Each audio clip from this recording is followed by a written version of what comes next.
Right, good evening everybody, and thank you for joining us for the webinar this evening being hosted by AHDB Beef and Lamb.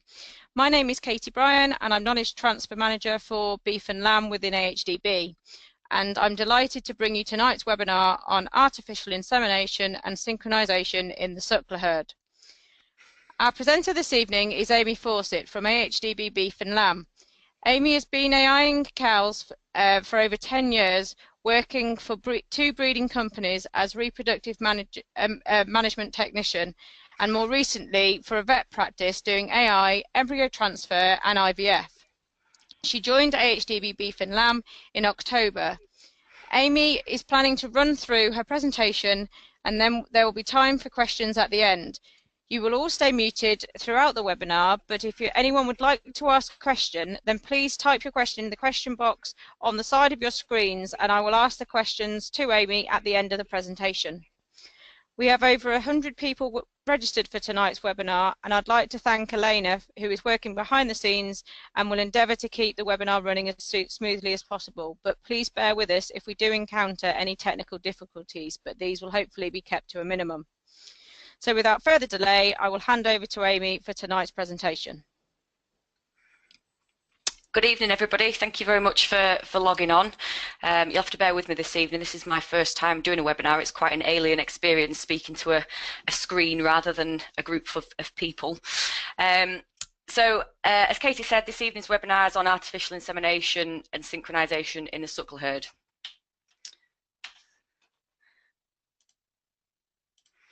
So why would we use AI? So the biggest reason to use AI in the suckler herd is the access to high genetic merit sires. There are a lot of good stock bulls out there with good EBVs, but there are far more AI sires available to you. And of course, when you're buying semen rather than the whole bull, you minimise the cost, the purchase costs, and also the costs of keeping a bull. So depending on what you want the offspring of the bull to do, if you're just selling your calves for beef, or if you're replacing your herd breeding female replacements, you might want to look at bulls with better terminal traits or maternal traits, depending on what you're doing. So you're potentially going to need 3 bulls. You might want one with superior carcass traits and growth rates for your beef animals. If you're breeding replacements, you're going to want to be looking at maternal traits. And if you're breeding groups of heifers, calving ease is the big one that you need to think about, because obviously you don't want any calving difficulties in your heifers. And just to give you an overview of what's happened in the dairy industry since AI became more widely used, it was actually introduced in the 60s. But up until sort of 1980-ish, we weren't importing semen, we were importing live bulls who would then go on to be collected and used for AI. So in the mid-80s, we then started importing genetics from abroad in the form of semen.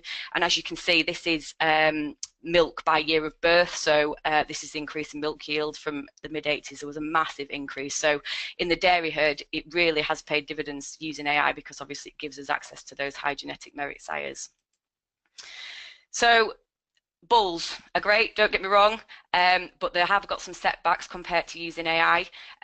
If you're running a closed herd and the only thing that you buy in is a bull, you've got health issues to think about. So in particular BVD, IBR and Yonis. Just a bit of a plug for BVD free. England, go onto their website if you want to join that scheme and become BVD free.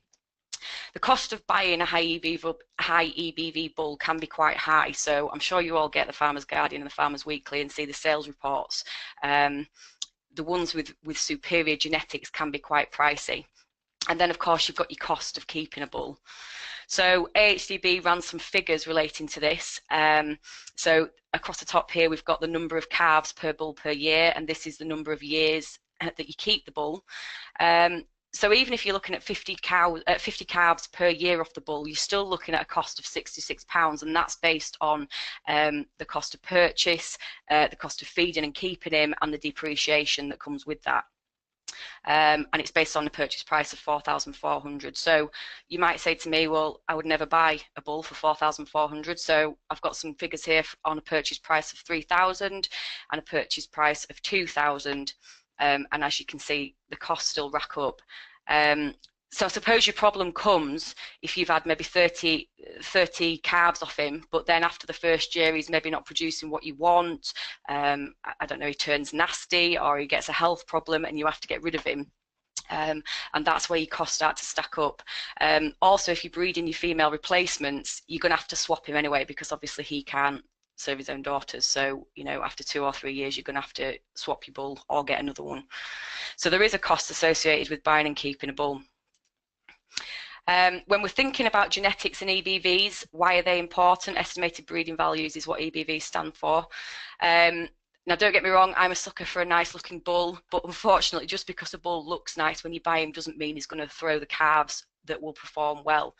So EBVs give us much more certainty, especially when they're at higher reliabilities and higher accuracies, which often AI sires do. So when you're looking at EBVs, this might be one of the way that they're presented. You can go on different websites. There's Basco, or if you go through the Breed Society of the Breed of the Bull, you can look him up on there. But these are the accuracies that I was talking about. And basically, accuracies are an indication of the amount of data that's gone into calculating his EBVs. So basically, this bull's got really good accuracies across the board, which would suggest that he's got a lot of calves on the ground on a lot of different farms, and all the data from those calves, growth rates, etc., have come back into producing his EBVs. So, excuse me. So on a chart like this, I could go on and on about EBVs, but it's arguably a different webinar, so I won't spend too much time on it. Basically, to the right of the line, middle line, is good. Fat depth, that will very much depend on the market that you're selling your beef animals into. So to the left is leaner, to the right is fatter. You've got your calving traits here, your growth traits here, and your maternal traits here. You might see them presented like this as well. It just depends on who does the data collection and analysis for that particular breed. But when they're presented like this, the good thing is that actually across the bottom here, you've got the EBVs for all the calves born from that breed in the year. So you can compare your bull to the average. So for instance, carcass weight in kilos here is +40. That's the average for that year. And this bull's +57. So it's above average. And again, your accuracies are just there. So the important thing to remember about EBVs is that you can't compare them across breeds. They're all based around the specific breed average, so you couldn't compare, say, a limit to a blue. You've got to look at individual breeds. If anybody wants to know any more about EBVs, on how to use them, etc., just go onto our website. We've got plenty of stuff on there for you to have a look at. So just a bit of proof here. This is a busy slide, don't worry too much about it. Using good bulls with good EBVs does pay. So there's various bits of research work that have been done here.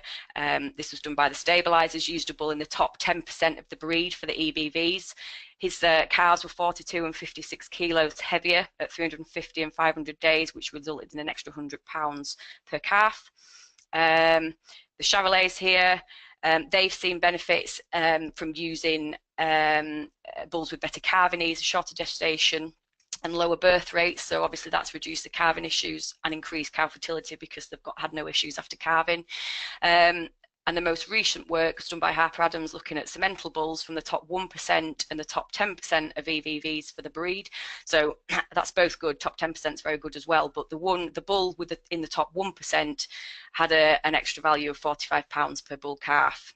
And again, that's come from higher 400 and 600 day weights and higher daily live weight gains.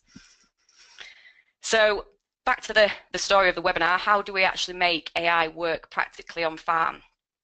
So the first and foremost is the condition of your cows and your heifers. So they must be in good condition to get good conception rates. So things like health, they need to be disease-free. If you do any vaccination on your herd, that needs to be done about a month at least before we actually come to serve them. Lameness also has a massive effect on conception rates. Then we need to start thinking about body condition score and nutrition. So the target at service is 2.5 to 3. And again, there's more information on our website about body condition scoring if you want to know how to do it. We used to say with AI and embryo transfer work as well, from 6 weeks before to 6 weeks after calving, they need to be on a rising plane of nutrition. So not pumping food into them so they're going to end up like hippos, but giving them enough that's just more than maintenance. And the reason for this is the egg that you're going to fertilize to hopefully produce a calf is actually matured on that cow's ovaries 60 to 80 days before before she comes bulling. So actually what you do in those 6 weeks beforehand really has an effect on that egg. And then from 6 weeks after calving, we're looking at things like embryo survival and that kind of thing. And minerals also play a big role in fertility. If you think you've got a mineral issue, speak to your vet. They can do some blood samples and just check what's going on, and then supplement accordingly. Other things to think about. So we all know cows have a pecking order. It's amazing, actually, particularly with heifers, that if you swap their groups too close to calving, so if you take one out and put it with a different group, it really does stress them out, and that can have massive effects on conception rates and embryo survival if you do it just after you've served them as well. So again, rule of thumb, 6 weeks before and after service, keep them in the same groups. If you're serving heifers, there should be 65% of their mature body weight. They need to get to that to reach puberty and start cycling. When we come on to synchronization programs in a little while, there are a couple that you can use to sort of give them a bit of a kick start with regards to cycling. But certainly, if they're the right size, that's a massive help. It's really going to help conception rates. Pelvis checks are something to consider also if you're serving heifers. So they might be well grown, they might look amazing on the outside, but actually heifers can have all sorts of funny shaped pelvises. So you can get your vet to check them. They insert a measuring device inside them and just check that pelvis is actually going to be big enough to pass a calf. Make sure there's no funny sticky out bits or anything. And as I said, that's something that you can't tell from the outside, unfortunately. So I think pelvis checks certainly are worth investing in, just to minimise calving difficulties. And with your cows with calves at foot, pre-breeding checks are something also really worth considering. Suckler cows are notoriously bad at getting going after calving with regards to cycling. So obviously when she calves, she needs to make all her uterus and everything needs to close down. It needs to clean itself out.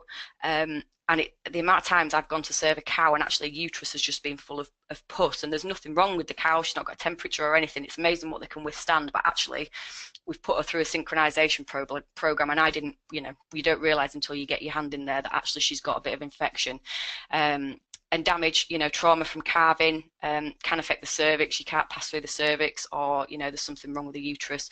So getting your vet just to check them with a scanner, make sure everything's all right on their ovaries and they're doing what they should be doing with regards to cycling, and make sure there's no infection or damage there.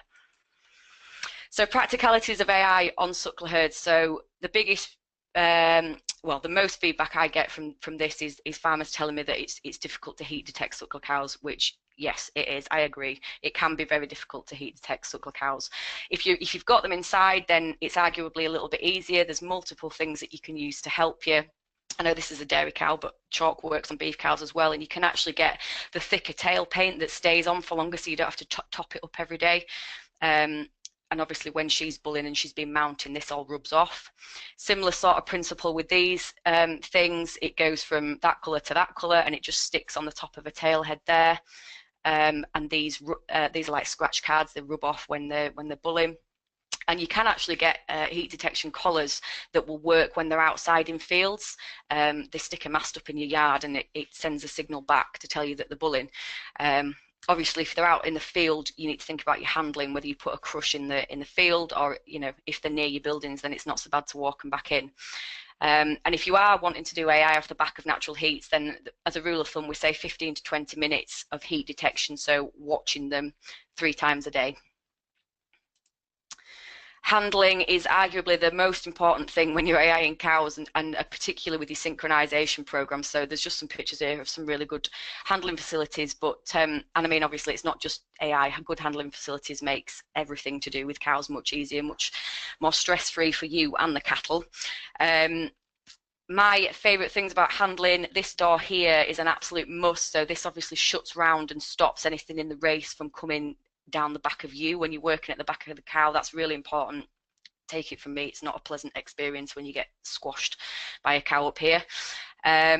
Races like this, when you're doing synchronization programs, if you're running a few through at once, makes it really, it just makes it really stress-free and easy, and takes a lot less time than it might do if you just had a crush on its own. And self-locking yolks, I'm a massive advocate of these. I think they're absolutely brilliant. Just feed them up, get they come into feed, they lock themselves up, and you can just walk down the back and do whatever you want to with them, as long as they're not going to kick you. But these really are good. It also just takes the stress out of bringing them out of the pens as well. It really is quite a stress-free way of doing things. So a good handling facilities is a must, just for your safety and to minimise stress with the cattle. So when it comes to semen, where can you get it from? Well, there's obviously multiple companies available. I'm sure you'll have heard of the more well-known ones. A really good thing now is that sex semen is now available. So female sex semen. So if you're wanting to breed replacements, they've started sexing semen from bulls with really good maternal EBVS, which is excellent. You've got something like 98% chance of getting a heifer calf, which is obviously good. It's particularly good to use on your heifers because obviously female calves tend to be smaller anyway. Not that I would ignore calving. That's still obviously something you really need to look at. But I mean, sex semen's been around in the dairy industry for years, and as a rule of thumb, they're now breeding their replacements from the heifers because arguably they should be the highest genetic animals. Not sure we're quite at that stage with the suckler herd yet, but hopefully we'll get there, and sex semen will obviously be a great help in that. You think about storage. Are you going to buy a tank and keep it on farm yourself, or are you going to leave it with the AI technician? Cost of a tank's about £400, and then you've just got to think about your liquid nitrogen top-ups, which are obviously between £250 and £300 for 12 months. And then other kits, so your rod and your sheaths, they're minimal. For a rod and 50 sheaths, you're looking at about £30. You can get those from semen companies, or your vets might be able to get hold of them, or just Google it. There are other companies that you can get those off. And quite an important bit of kit is your semen thawer. So if you're going to be doing a lot of it, on almost a daily basis, I would say just invest in a electronic thawing flask, which just plugs into electric and comes up to temperature and stays at that temperature. You do still obviously have to check because they can go wrong, but if not, you can just use a normal flask like a coffee flask, and just make sure you've got the temperature right in there. I was always taught 30 seconds at 30 to 35 degrees, but that will differ between different semen companies. They all say a bit differently. So whoever you get your semen off, just check with them what you need to be thawing it at. It is also different for sex semen. That needs a little bit longer to thaw. But shop around. Don't get dragged into having to buy your semen from one company. As I said, there's loads of good beef AI sires around. So do your research. So who does the AI work then? Well, obviously there's technicians. However, unfortunately, they're a little bit of a dying breed. So the bigger companies are making a bit of a move towards sort of whole herd fertility approaches, where they go to the same herds every day and do all the fertility work. So the days of somebody driving around in a van to do AI calls are sort of dwindling, unfortunately. That's not to say that they're not available, because they are still in some places. So again, it's just a case of getting in touch with your local companies and just seeing if that service is available in your area. Some vet practices will do your AI work for you, usually only when there's a sync program involved, because obviously it's quite a big time commitment to just be available to go and serve the odd cow when it comes bulling. Or in my opinion, DIY is the way to go. So when you go DIY, it just means that you can serve the cow when it needs serving. So as a rule of thumb, we say the AM/PM rule. So if you see her bulling in the morning, you would serve her in the afternoon. See her in the afternoon, you would serve her the next morning. The technicians are really busy people. You might ring them in the morning, and actually they might not be able to get to you to the afternoon. So that can affect conception rates if she's not served at the right time.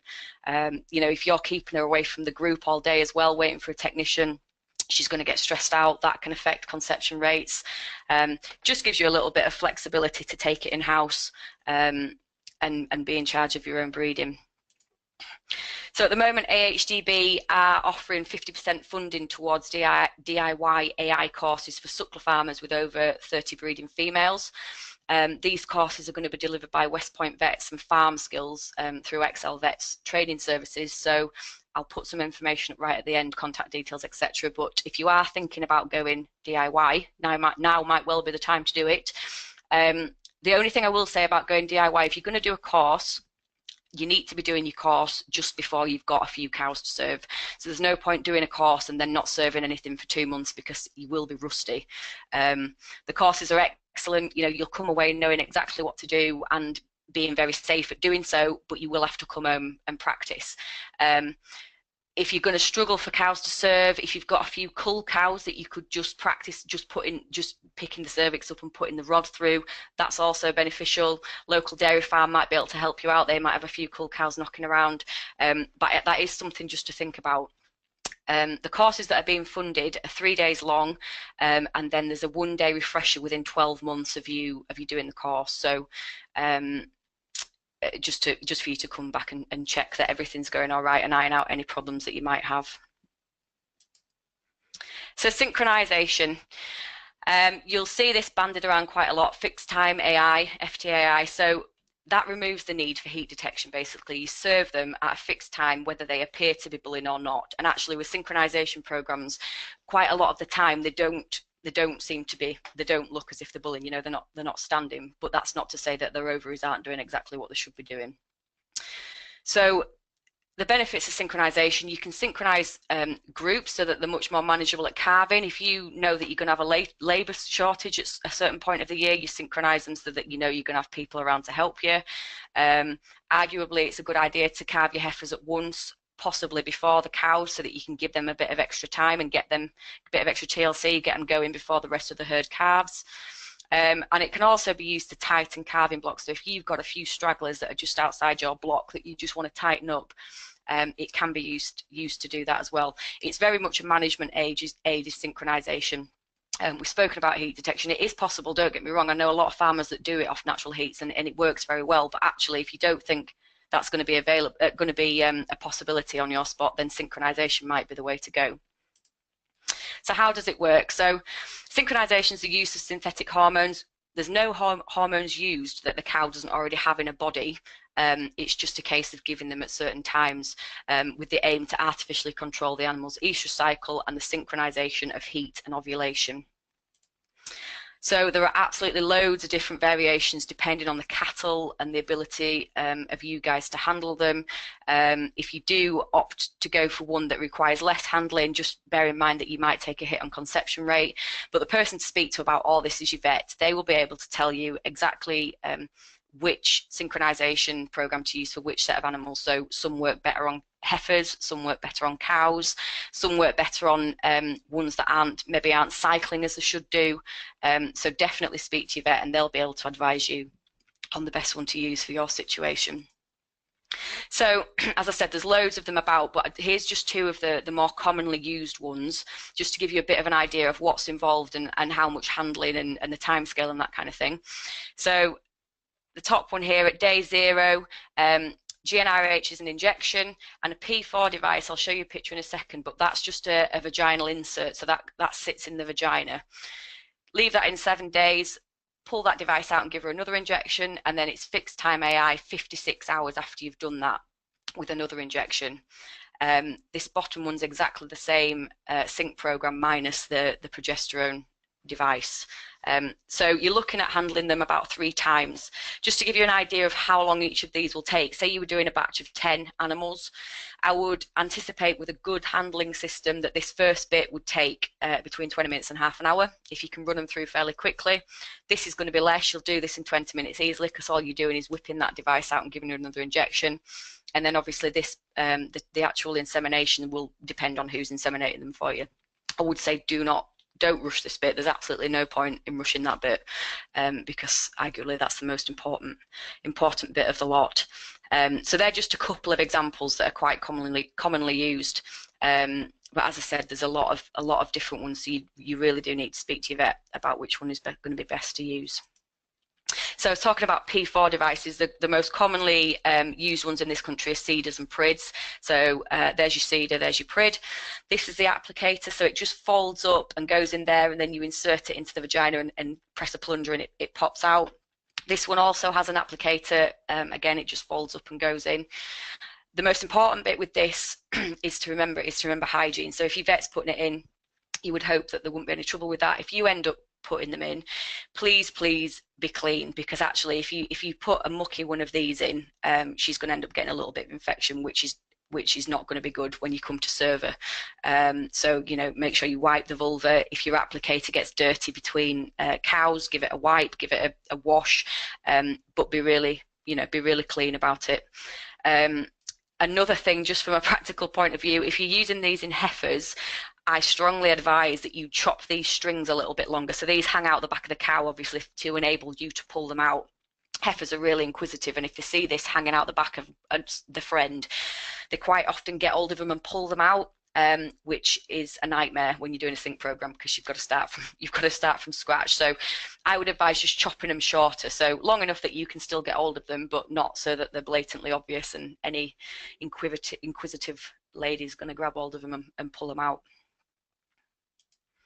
So what conception rates can you expect? So 50% plus, I would say, is easily achievable, especially on heifers that are well managed and are cycling already, and in cows that are well managed and cycling already, and you've given them plenty of time post calving. I served 80 heifers last summer it was actually with sex semen, and we averaged 50% over that. So it is achievable if they're well managed. Interestingly enough, the batch that didn't conceive quite so well, he changed the diet about 4 weeks before I came to serve them, and that was the only thing we could change it back to, but the conception rates were rubbish on that batch. So everything that I've spoken about before, you know, you've got to manage them well, keep them stable on good nutrition, and you should be able to achieve some good conception rates, especially with conventional semen. The beef heifers that I served last year with conventional, we were achieving 70–80% every time. So it is worthwhile. But the range obviously is between 30 and 75. I've spoken about, you know, management. Infection has a big, uterine infection has a big impact on that. They just won't hold if they've got any infection in there. So there's your range, but in well-managed cattle, you can achieve good conception rates. And that's everything I've just spoken about. Sorry, I forgot about that bit. And the other thing to remember is the synchronization accuracy. So you need to do what you need to do at the right time. You need to make sure that the injection goes into the cow and you don't accidentally squirt it on the floor, or that the seeders haven't been pulled out by the rest of the group, or, you know, the synchronization program needs to be done accurately for it to work. There's other things to consider. Obviously, your technician bears a huge bearing on this. So if the semen's not going in the right place, that's not going to help. Semen handling and quality, you know, it's very, very fragile stuff. It's got to be thawed correctly. It's got to be handled correctly, and the quality as well. So when you buy in semen from an AI sire, you need to make sure that that semen is of good quality and it has actually been tested, which of course for more than the main companies it has been. And with sex semen, I know a lot of people don't like using sex semen with synchronization programs, and I must admit I was a bit skeptical until I did those heifers last year, and I would advocate it. If your heifers are in good condition, there's absolutely no reason that it can't work with synchronization. But sex semen is even more fragile than conventional semen, so it just needs a little bit of extra care. What do you do with the ones that don't hold? I used to, obviously the cycle for a cow is 21 days by the textbook, but not many cows read textbooks, unfortunately. So, you know, there is a bit of a range with it. So what I used to do is I used to watch them from about 19 to 23 days after service, just to catch them repeating and serve them again, try and serve them again off natural heats. You can use repeat synchronization programs whereby you put the P4 device, so the PRID or the seeder, back in. Obviously that involves quite a lot more handling, but there have been really good success rates in the research that's been done around it. So if you think that's an option, you need to speak to your vet about that. They'll be able to advise you. And then obviously sweepable, chuck a bull in with them and he'll sweep up afterwards, which if you're achieving good conception rates, you know, that's not a bad idea at all, because if you get 80%, 70–80% in calf to your AI bull and then the rest to your sweepable, you're still going to get a good crop of calves from high EBV sires. So in summary then, a bit of a whistle-stop tour. AI really is readily achievable in suckler herds. Yes, the heat detection does take a bit of doing, but it is achievable, and I know people that are doing it and doing it really well. it does rely on good management, and that's not just in suckler herds, that's in anybody using AI. Your cows have got to be, and heifers have got to be in good nick, and good handling facilities, again, just makes the job 10 times easier and keeps everybody safe and everybody stress-free. The benefits that come in the form of genetic gain obviously transfer into pounds. I showed you all that research. It really is worth investing in genetics, and it's something I think in the suckler herd that we really need to get on top of. They're a little bit ahead of us in the dairy industry, so we don't want that. And synchronisation is a really, really useful management tool. It really is. You know, you carve them in batches, serve them in batches, carve them in batches. Much easier to manage. Your calves are all born sort of within a week of each other, you know, and the management's a lot easier all the way through. Also takes obviously the heat detection out of the equation. And don't let the lack of available AI techs put you off. I know a few people have come to me and said, I can't do AI because we can't get anybody to come and serve our cows. Well, yeah, I know that is a problem, and it's probably only going to get worse. But go DIY. There's no reason that you can't do it yourself. Absolutely no reason that you can't do it yourself, and then you can do exactly what you want, serve them when you want, and hopefully your conception rates will benefit. So thank you very much for listening. The information below is just about the 50% funding for DIY AI courses. So as I said, they're being provided by West Point Vets and Farm Skills through Excel Vets. So they're the numbers that you need to ring to find out where your nearest course is. Or alternatively, you can just contact us at BRP and we'll point you in the right direction. Thank you very much for listening.